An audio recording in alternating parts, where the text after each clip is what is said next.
Good day. You have found the Realist Author channel on YouTube with free audiobooks and other stuff. This is my weekly update for March 3rd. How is it March 3rd? I don't understand how the days are going so fast, the weeks are going so fast, but sometimes the moments feel super long and the night's very short. I need more sleep. Okay, let's do some quick updates. First, we're going to do some reading from the work in progress called it was called Hold the Heart. It's now called With Every Beat. I like that better. I have to go to before I do any more progress on writing this book, I actually need to go back and change the type of cancer that the main character's brother has. It needs to be more aggressive because unfortunately my medical research has shown me that I can't do what I need to do for this story if he's only got testicular cancer. I know, it's just a little thing, but there you go. All right. So this is going to be chapter 14. I'm going to read just kind of a fair bit of what I've got here. Okay.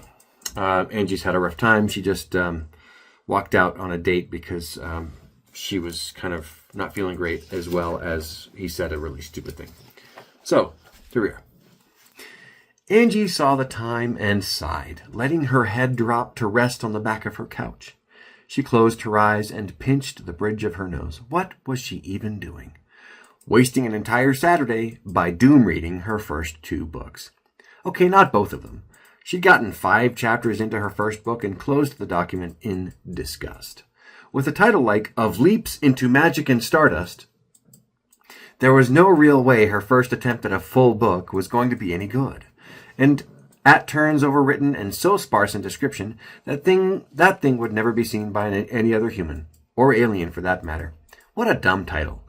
It wasn't even fantasy, just an overwrought contemporary fiction family drama about 4 young adult cousins going through a rough summer in an imagined part of New England. She'd never even been to New England. She only kept the thing there to remind her of where she'd started. But this second one, Murder on the Starliner Ritz, wasn't bad. She'd drawn on her first job working the front desk at a small local hotel, but set it on a space-traveling hotel. Her main character, a woman named Amora, had to deal with all the drama of a large 4-star level hotel, with weird guests and employee drama, while trying to figure out who was sabotaging the spaceship hotel and murdering people.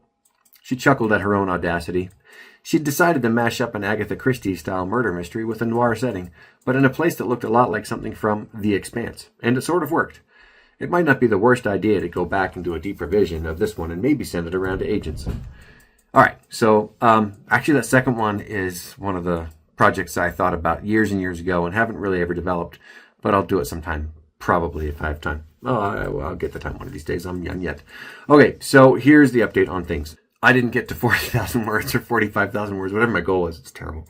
No, I didn't. I had some productive days, but I also had some really tired days, which is weird because I actually slept pretty well throughout the week, except Sunday's just my worst. Now, Sunday, of course, is the beginning of the next week. I don't really work on Sundays on my writing. But I stay up too late on Sundays. That's my biggest health issue as well. I'm just staying up too late. I'm trying to watch my shows and, I don't know, just get a little more time to myself. Where I'm not working. But such is life. Mondays are just too sleepy, not productive enough. So I need to get to bed earlier on Sundays. But, I got to about 32,000 words almost. But I also did something which I'm really excited about. I got my chapter graphs done for the outline. So what that means is I've talked about it before. I write a paragraph that's just what's happening in that chapter. And if I can get that done for all the rest of the chapters and get the sequence of the story down and, the climactic stuff, the pushes and the pull things, the conflicts and the objectives and motivations, what's going wrong, what's going well, the decisions people make, I can write the rise and fall of action in that chapter, and it's great. I can really motor, which is good because I need to be at near 50,000 words next update. So let's buckle down and get it. It should be better. I don't have any events. I'm just sending off a missionary, so it should be good. When the next event I can be seen at will be one of the farmers markets that's happening here in Orem. I'll probably be there in May, but I'll be once a month, May through September. I'm also going to do a couple in Orem or in Draper. I'm going to be in St. George, actually, down at the end of the year, but I'll talk more about that as that comes along. I'm going to go to the Authorpalooza event up in Montpelier, Idaho in April. I'll give you some more information as that time gets a little closer. It should be fun. It's at the Oregon Trail Center thing. There's a lot of really fun authors, and my friend Josie Kilpack's going to speak there, so it'll be fun. Okay, so I've already given you my word count goal. I'm not going to be worrying about Instagram right now, but I also need to start looking at images. So in some downtime, I'll look for images for covers. I've got some ideas, but I just need to look at what's marketing right now and what's working well. For typefaces, for images and stuff. But I think it's going to be art, not photograph. Okay. My writing freebie for you for today is what happens if your story's in winter or summer? Any unpleasant weather? How might the unpleasant weather reveal your character and help or hinder the character objectives? I've found that that's very interesting. You know, some people are susceptible to cold, and so they act a little grumpier in the cold. Or it might make a romantic scene a little bit more tense or challenging if they're in the cold, or if it's burning hot. Somebody's sweating a lot, that might be a bit of a turnoff for someone. Anyway, think about it. I do appreciate those of you who found the channel, those of you who are there from the cons that I've met you at, the events I've met you at, those long-term, stalwart friends. Thanks for chugging along and joining me on this ride and journey. So far, it's been a highly productive year. Here's my total word count for the year. It could be a lot better, but 36,000 words for the year is good. And that's all good, pretty good words, with about 3,200 in outlining. So that's pretty exciting, actually.